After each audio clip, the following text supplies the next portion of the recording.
Komunikacija brez nasilja je zelo znana metoda, ki je znana tudi v Sloveniji in po celem svetu.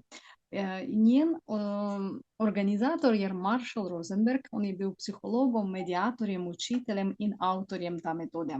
Pogosto, ko vidimo njegove slikice, izgleda, kot on pokaže neke otroške pravljice, ampak govori res o zelo resnih stvarih. Kaj pomeni komunikacija brez nasilja? Mi smo vsi ljudi, ni odvisno od tega, na kateri ravni smo, ali smo voditelji, ali smo samo navadni delavci. Mi smo vsi ljudi in gledamo skozi svojo neko notranjo izkušnjo na vse situacije. In tudi, če nekaj se zgodi in mi gledamo na ta situacijo, mi razmišljamo, to pa ni prav.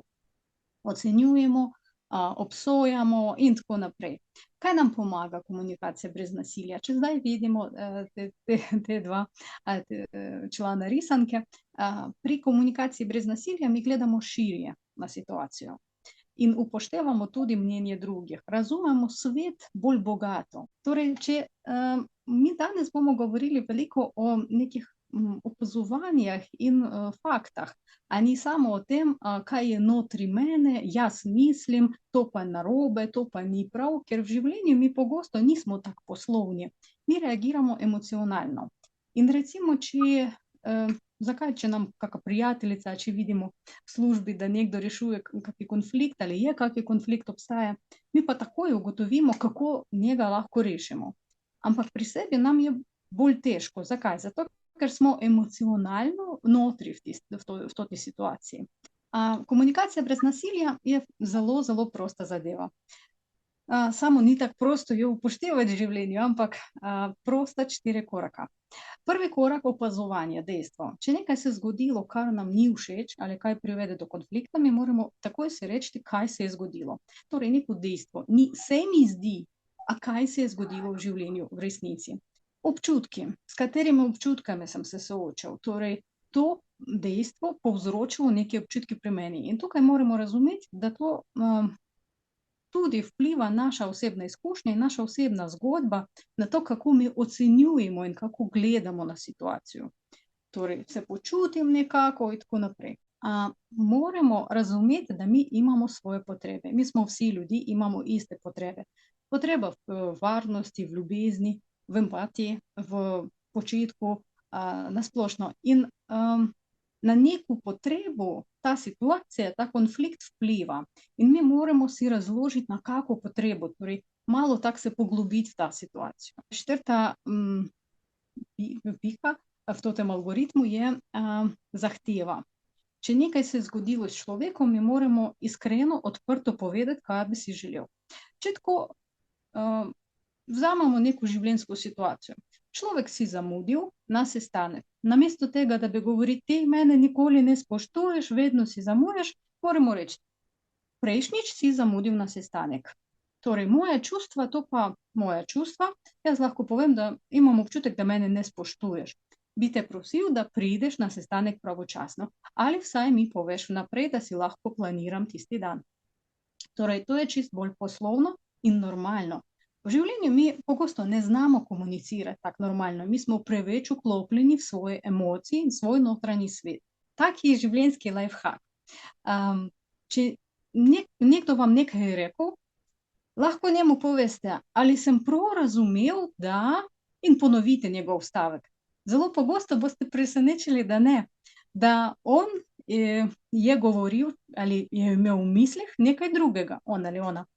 In zato to tudi pogosto pride do kakega nesporazuma ali konflikta.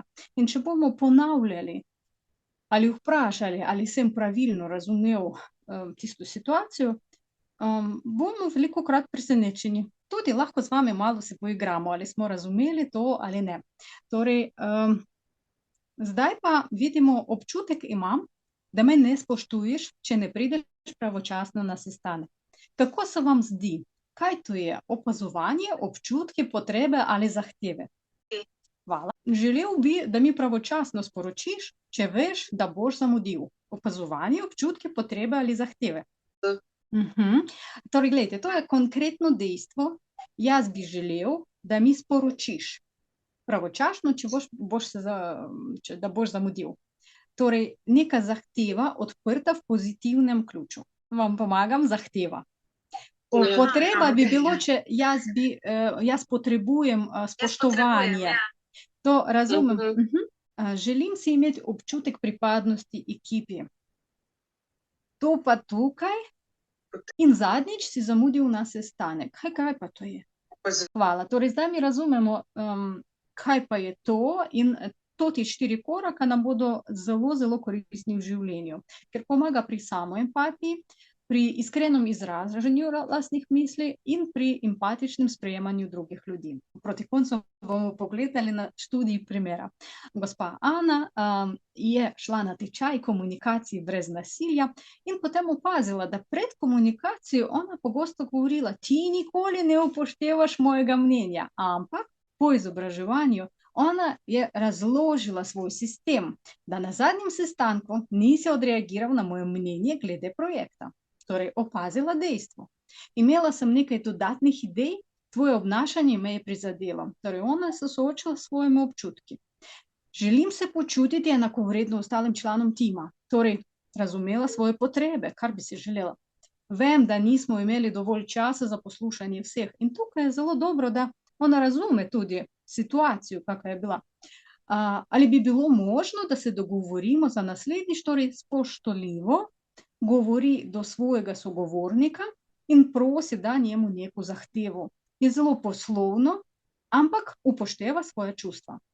Tudi recimo pred izobraževanjem ona mislila, v službi me ne marajo, slišala sem, da sta Igor in Katarina šepetala in občasno pogledovala proti mene. Imam občutek, da me obsojata. Ampak po izobraževanju ona je ugotovila, da ja, mogoče sta govorila o meni, mogoče sta slučajno pogledala, ker pogosto tako se zgodi, da nekdo slučajno pogleda, to ni pomeni, da o tebi govorijo. Težava je v tem, da mi je bilo vedno težko delati v timih. To je moja posebnost. Imam omejujoče prepričanje, da to ni zame. Torej, moram upoštevati, da gledam na situacijo skozi to svojo notranjo travmo. Torej, tukaj vidimo res samo empatijo. Želim se naučiti sodelovanja v timih in odnosa z okoljem, v katerem sem. Upam, da ta kratki primer vam bo res koristen v življenju in mogoče boste kdaj ga uporabili.